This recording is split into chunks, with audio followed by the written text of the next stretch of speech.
information and grave concern that my 10-year-old is interested in assimilating all this information. In the end, I'm not quite sure how to respond. I am even less sure of how to respond to the second discovery. I find birth control pills in Phoebe's underwear drawer, tucked inside a pristine and obviously unread volume of Cider with Rosie, I recognise as a gift from the godmother we don't speak to anymore. A corner of the shiny pink foil packaging is peeking out from the pages of the closed book and catches my eye, as if winking at me, as I place 4 pairs of clean knickers in the drawer.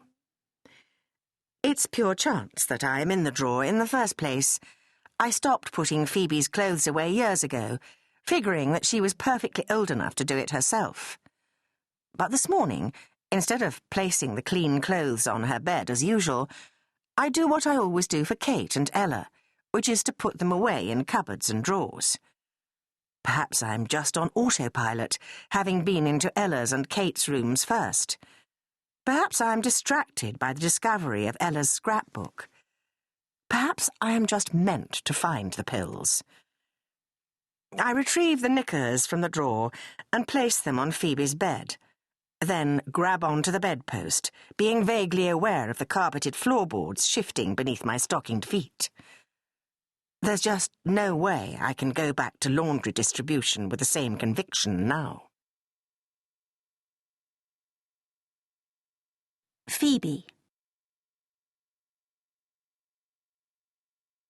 The funny thing is, I never read Cider with Rosie when it was given to me. Now, 4 or maybe 5 years later, I find myself reading the odd paragraph, surreptitiously, as if it's the book rather than the pills that I'm trying to hide from Mum. The last time I checked the pills, I shoved them back at the start of the chapter called Public Death, Private Murder. It's the kind of chapter that stands as a story all on its own, and you only have to read a few sentences to become engrossed in it.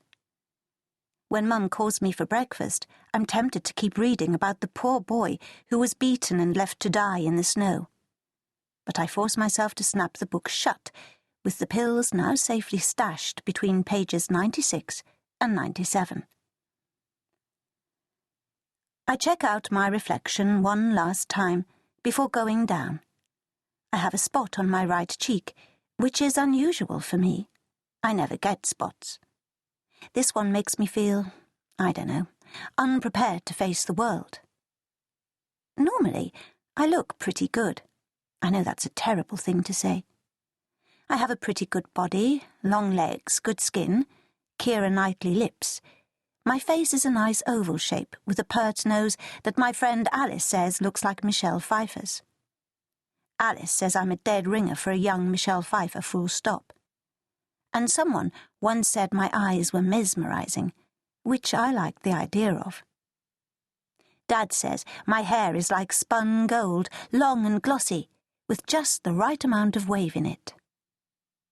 Of course, I would never say all this to anyone else. I know it's unforgivably vain to give yourself compliments. But I can't help what I see. There are lots of plain people around, even quite unattractive ones, and I'm nothing like them. People look at me. When I walk into a room, I just know that people are straining their necks trying to get a better look. And when I talk to boys, I can see their eyes getting sort of watery, like they've lost focus and are in danger of forgetting what they're saying. People assume that life is easy when you're pretty, but let me tell you, it isn't. Things don't always go my way, and there's so much pretense involved. You have to pretend you don't notice the effect you have on people for a start, or feign insecurity about a flat bottom or short fingers, or some other irrelevant little imperfection, just to make everyone else feel better. I've become a master of pretense.